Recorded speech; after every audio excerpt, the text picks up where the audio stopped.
All right, so this is truly one of the most insane stories I've ever seen. We all know that MAGA is in a cult. There are plenty of Trump supporters out there who, no matter what Donald Trump does, they will continue to defend him, support him, stand by him. But I've really never seen it go this far. In the photo on the bottom of your screen, you can see a man and a woman and their kids. They're all wearing Trump hats. It's a very big MAGA family. The woman, the man's wife, just got detained by ICE in Los Angeles, California, and is in the process of getting deported.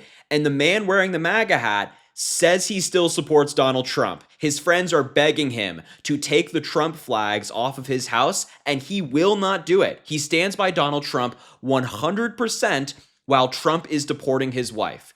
As I mentioned, one of the craziest stories I've ever seen. So I want to show you this news report from Fox 11 in Los Angeles. Before I do so, make sure to subscribe to this channel and just let me know what you think about this in the comments. I'm so eager to hear what you guys have to say. Drop a like on the video as well. And now let's dive in and just watch how insane this is. Those Trump flags staying up tonight. Yeah, those flags staying up. This family still supports Donald Trump despite their mom being detained. The final moments home for an Iranian woman detained by immigration agents.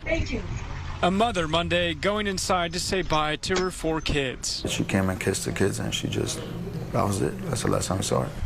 A proud President Trump supporting family in Diamond Bar. Election time was here. I had a full 3-4 flags out. Even while their mom faces immigration questions. Has your opinion changed on this?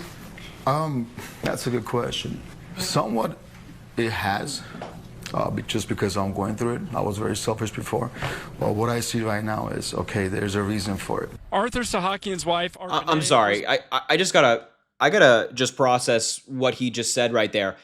He is still actively defending Donald Trump. He says, yeah, my opinion has changed only because I'm going through it, but there's a reason for it.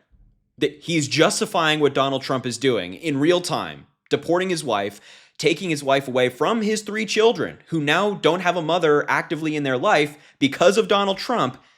And he's saying that there's a reason for it. This is like, I am genuinely speechless. This is insane. Was born in Iran and moved to the United States when she was 3 as a refugee. She cashed a check, I believe it was less than $200, and this is all where it started. Then, about 15 years ago, her green card was revoked over a conviction related to theft. It's all misdemeanor stuff. Arthur says they've been going through the legal process towards regaining citizenship with check-ins every 6 months or so. She just went in April.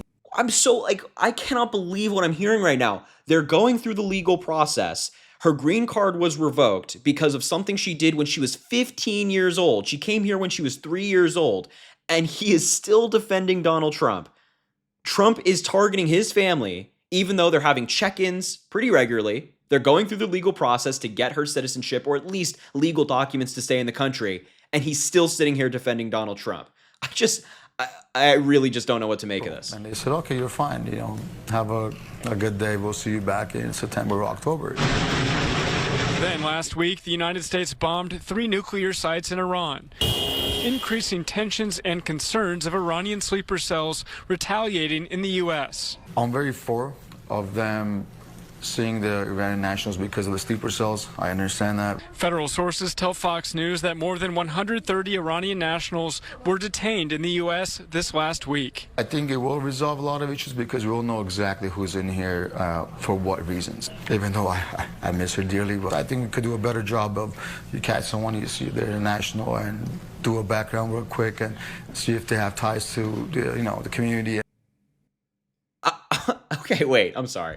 He says, even though I miss her dearly, maybe we should do more background checks on people. Is he indicating that, like, a stricter background check should be done on his own wife? His own wife, who he knows is obviously not a bad person, has not committed a substantial amount of crime in the United States, hasn't assaulted anybody, things like that. And he's sitting here being like, well, maybe we should just have some stricter background checks. Let's just finish up this clip and then talk about it. I am baffled. Ties with families over here and let them go. What do you think's going to happen? I'm on the list to be going to a different facility. Arpanay speaking with us on the phone, uncertain about her future. Any regrets with your vote? None. Still supporting him. While her family continues showing support for President Trump, hoping. Oh my! Like he didn't even flinch. It wasn't like a, well, maybe I'm rethinking my vote a little bit. Maybe I should have done something different. No, no, just straight up. Yeah, no, I don't regret my vote whatsoever. I'm still supporting him. He's still wearing the MAGA hats. He's still flying the MAGA flags. It is so baffling. I've used this word a lot because I think it's the most perfect description for it. It's so baffling how there are people out there who will have their lives upended and ruined by Donald Trump, and they will stand by him no matter what. It's like the most extreme case of Stockholm Syndrome we've ever seen, where Trump ruins them, ruins their family, ruins their kids' lives. And they're saying, well, there's a reason for it. I think he wants to make the country better. It is insane. It is absolutely insane. And we're seeing this take place in a different form among MAGA right now. Not only with immigration, where we have a family like this, where the mother of the children, his wife, is getting deported, he stands by Donald Trump, but also with Trump's big, ugly bill. This is a bill that will directly hurt Republican states, hurt Republicans on Medicaid, on SNAP, on food benefits, and things of that nature, and Republicans are cheering the bill passing. Like, here's just some things in this bill, and then we're going to look at what states are impacted the most. To help the party offset the lost tax revenue and new spending, Republicans aim to cut back on Medicaid and food assistance. That new spending, by the way, and to make up for the revenue, is tax cuts for billionaires. Republicans argue they're trying to right-size the safety net programs for the population. They were initially designed to serve mainly pregnant women, but the package includes new 80-hour-a-month work requirements for many adults receiving Medicaid and food stamps, including older people up to age 65. Parents of children 14 and older would have to meet the program's work requirements. And the thing about these work requirements is that in studies, they've shown that in states like Arkansas, for example, where there was a major study done, it just kicked people who were already working off of Medicaid because they sent the wrong documents to the government. They didn't know what documents to send. The government just outright rejected their documents. So this whole, like, hey, you have to work 80 hours a month to be able to be eligible for Medicaid, Republicans are saying, oh, that's nothing. In fact, studies show time and time again that implementing these kind of work requirements, even if it's just 80 hours a month, actually leads to people being kicked off their health insurance pretty often. Also, there are major cuts to things like clean energy tax credits, and of course, education funding and funding for Planned Parenthood, among a number of other things. Republicans are proposing to dramatically roll back tax breaks designed to boost clean energy projects fueled by renewable sources such as energy and wind, which would undeniably drive up energy costs for the United States. And here is just a breakdown in a graph to make it easy. So we're talking about, food assistance being taken away, people being kicked off Medicaid, nursing homes being shut, hospitals being shut, and you can see where the biggest cuts are happening. For Medicaid, $879 billion. Inflation Reduction Act tax credits, which is renewable energy tax credits, minus $453 billion.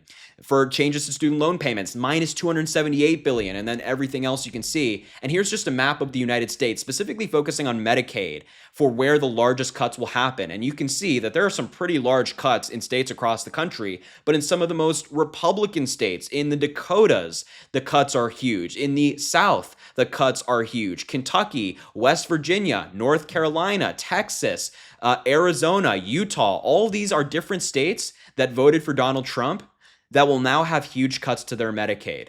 And undeniably, MAGA fans, Trump supporters will suffer. And I imagine that many of these people, like this guy with his own wife, will continue to stand by him. So anyway, when I saw this story, I just had to talk about it because it is so insane, but I'll leave the video there. Thank you so much for watching. I appreciate you being here. Make sure to subscribe to the channel down below. It goes an incredibly long way. Drop a like on the video, comment, let me know what you think about this story. And as I always say, I greatly appreciate you, and I hope you have an amazing rest of your day.